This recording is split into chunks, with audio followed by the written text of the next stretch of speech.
Pois bem, meus amigos, é um prazer tê-los conosco para tratarmos da disciplina Direito Processual Penal. Neste 29º encontro, trataremos especificamente das medidas assecuratórias dispostas expressamente no Código de Processo Penal.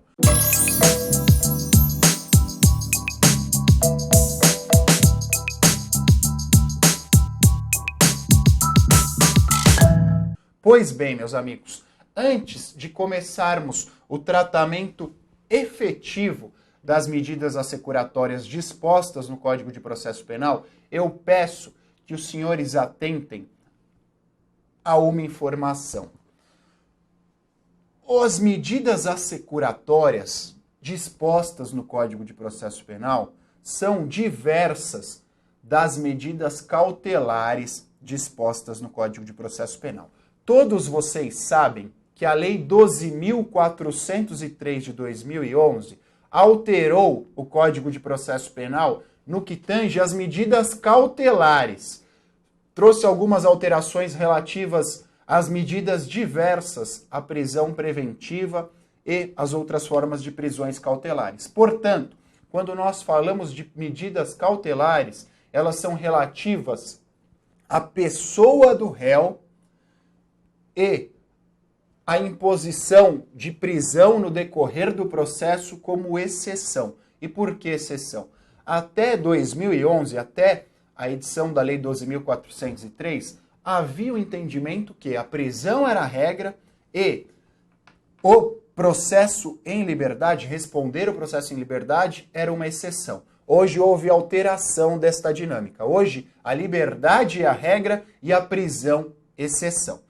Contudo, feita esta análise inicial, é necessário que retomemos ao tema cerne da nossa aula de hoje, que são as medidas assecuratórias. E as medidas assecuratórias, dispostas entre os artigos 125 e 144 do Código de Processo Penal, dizem respeito ao proveito do crime. Determinados bens materiais, objetos materiais adquiridos em virtude do proveito do crime, ou outros objetos materiais necessários à indenização em virtude da prática do crime, da restituição dos prejuízos trazidos à vítima. Então, reitero, medidas assecuratórias são diversas das medidas cautelares. As cautelares estão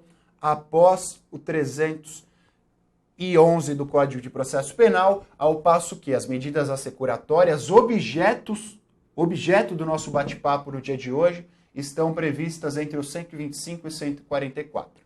Meus amigos, nós temos 3 espécies de medidas assecuratórias consagradas no Código de Processo Penal.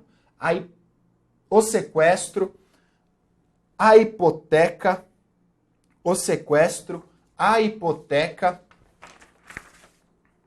e o arresto. Sequestro, hipoteca legal e o arresto.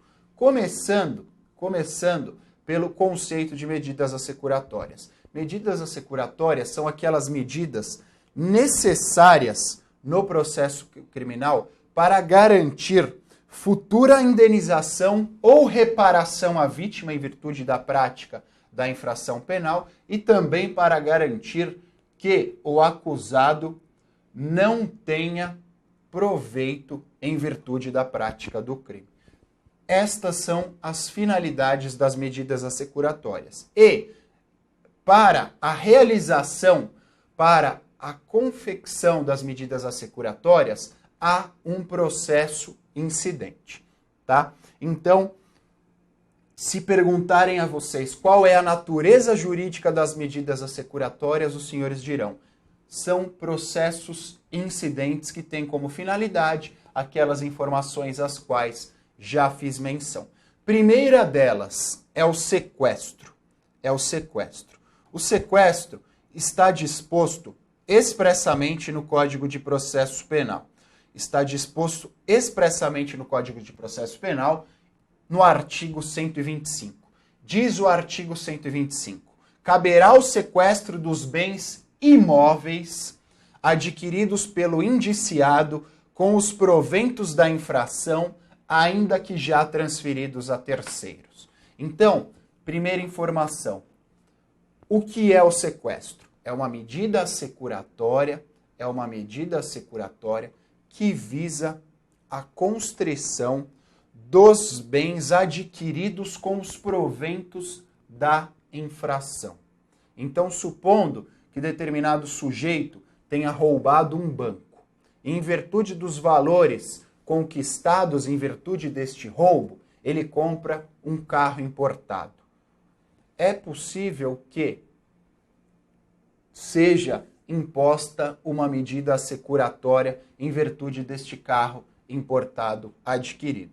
É possível também, caso ele tenha comprado um apartamento, que seja imposto o sequestro desse apartamento. E por que eu mencionei o carro e mencionei o apartamento? Porque se vocês fizerem a leitura do artigo 125, vão perceber o seguinte: o sequestro diz respeito aos bens imóveis. Regra geral, o sequestro diz respeito aos bens imóveis adquiridos com o provento da infração, ainda que transferidos a terceiro. Então, roubou um banco, adquiriu um apartamento e transferiu esse apartamento à sua esposa, por exemplo. Neste caso, é possível que seja realizado o sequestro do apartamento, mesmo que este esteja no nome da sua esposa ou de um terceiro que não tenha um vínculo jurídico com ele, o nome de um amigo, de um laranja, seja lá quem for. Tudo bem, meus amigos? O 126 fala dos elementos necessários à decretação do sequestro. O 126 diz o seguinte: para a decretação do sequestro, bastará a existência de indícios veementes da proveniência ilícita dos bens. Indícios veementes. Não é necessário que se comprove cabalmente. Basta a presença de indícios veementes. E por que indícios veementes? Eu já disse a vocês, o sequestro é uma medida assecuratória e, conforme a própria denominação evidencia, visa assegurar a decisão penal, os efeitos relacionados à decisão penal. Então, o sequestro, por si só, não tem o condão de transferir a propriedade daquele bem. Ele só vai assegurar que aquele bem não seja comercializado, não seja transferido a um terceiro. Então, indícios veementes de autoria da proveniência ilícita do bem. O 127 diz sobre a decretação do sequestro. E é possível, por óbvio, ele será decretado pelo juiz. E pode ser decretado de ofício, mediante requerimento do Ministério Público ou do ofendido, ou mediante representação da autoridade policial. Então, juiz de ofício, requerimento do MP ou do ofendido, ou através de representação da autoridade policial. E o sequestro é compatível tanto com a fase pré-processual como com a fase processual. Porque se vocês fizerem a leitura da parte final do 127, vão perceber o seguinte: em qualquer fase do processo ou ainda antes de oferecida a denúncia ou a queixa. Todos vocês sabem que o processo tem início com o recebimento da denúncia ou da queixa. Então, esta não foi sequer oferecida. E mesmo assim, nesta circunstância é cabível o sequestro decretado pelo juiz. O sequestro informações relativas ao sequestro serão lavradas no registro de imóveis. Então, conforme eu já disse, bens imóveis são objeto do sequestro. Nesta circunstância, junto com a matrícula daquele imóvel, será lavrado o sequestro. A decisão do juiz será transcrita também na matrícula daquele imóvel. 129 diz que o sequestro será autuado em apartado. Nós estamos estudando, já nas nossas últimas aulas, os processos incidentes. Já disse a vocês que as medidas assecuratórias são processos incidentes, então será autuado em apartado e é cabível no sequestro o embargo de terceiros. Os embargos são admissíveis no sequestro os embargos de terceiros. Então pensem na seguinte situação. Determinado sujeito comprou um apartamento em virtude dos proventos da infração penal e vendeu este apartamento a um terceiro de boa-fé. Este terceiro de boa-fé, é justo que esse terceiro de boa-fé seja prejudicado em virtude dos proventos ilícitos anteriores à sua aquisição? Não, não é justo que este terceiro de boa-fé seja prejudicado. Então, o instrumento jurídico para que ele comprove que adquiriu de boa-fé este imóvel serão os embargos de terceiro. E existem outras hipóteses, conforme expressamente consagradas no artigo 130, de embargos. Diz o artigo 130, inciso 1. É possível o embargo oferecido pelo acusado sob o fundamento de não terem os bens sido adquiridos com os proventos da infração. Então ele pode dizer o seguinte, olha, ele não precisa assumir o crime, por óbvio, mas ele fala, olha, por mais que aquele crime tenha acontecido anteriormente, este bem imóvel não foi adquirido com os proventos desta infração penal. E o inciso 2 diz dos embargos de terceiro, ao qual já fiz menção, quando este imóvel foi adquirido de boa-fé e também foi adquirido de forma onerosa. Por quê? Se houve a transferência gratuita, não é possível o oferecimento dos embargos de terceiro. Então é necessário que tenha havido a aquisição de boa-fé e onerosa. Boa-fé e onerosa. Tudo bem, meus amigos? O juiz competente para a determinação das medidas assecuratórias é o juiz competente para o julgamento da ação penal.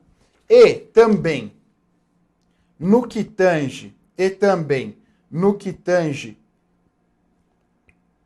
ao levantamento do sequestro. O que é o levantamento do sequestro? Foi determinada a realização dessa medida assecuratória. Contudo, em determinadas hipóteses é possível que haja o levantamento do sequestro. E o que é o levantamento do sequestro? Aquele bem que estava sequestrado deixará de estar sob essa condição. E as hipóteses que ensejam o levantamento do sequestro estão dispostas no artigo 131. Primeira delas, se a ação penal não for intentada no prazo de 60 dias contados da data em que for concluído o sequestro. Então, se a ação penal não for iniciada 60 dias após a realização do sequestro, é possível que ele seja levantado. E a segunda hipótese diz, se o terceiro, a quem tiverem sido transferidos os bens, prestar caução que assegure a restituição à vítima. Então, supondo que o bem tenha sido sequestrado e o prejuízo da vítima foi de R$100 mil, o terceiro de boa-fé presta caução no valor de R$100 mil e pode levantar o sequestro. E a terceira hipótese diz respeito à extinção da punibilidade ou à absolvição do réu por sentença transitada em julgado. Houve qualquer das causas do 107 do Código Penal, aquelas causas que ensejam a extinção da punibilidade, ou a absolvição do réu em virtude de sentença transitada em julgado, nestas circunstâncias é possível o levantamento do sequestro. Gostaria só que vocês atentassem ao seguinte, no que tange ao levantamento, a aplicação das causas extintivas da punibilidade, nem todas estas causas terão influência na esfera civil. Então, por mais que haja o levantamento do sequestro, nada impede, em determinadas circunstâncias, que a vítima ofereça ação na esfera civil para a restituição dos danos por ela sofridos, tá? Não haverá extensão dos efeitos ao juízo civil, em determinadas circunstâncias, as quais faremos menção quando da análise da extinção da punibilidade na disciplina de direito penal. O 132 fala do sequestro relativo a bens móveis. Fala do sequestro relativo a bens móveis. E o sequestro relativo aos bens móveis, conforme eu já havia dito anteriormente, é uma exceção, meus amigos. É uma exceção, a qual farei menção no nosso próximo encontro. Até lá, um grande abraço, tchau!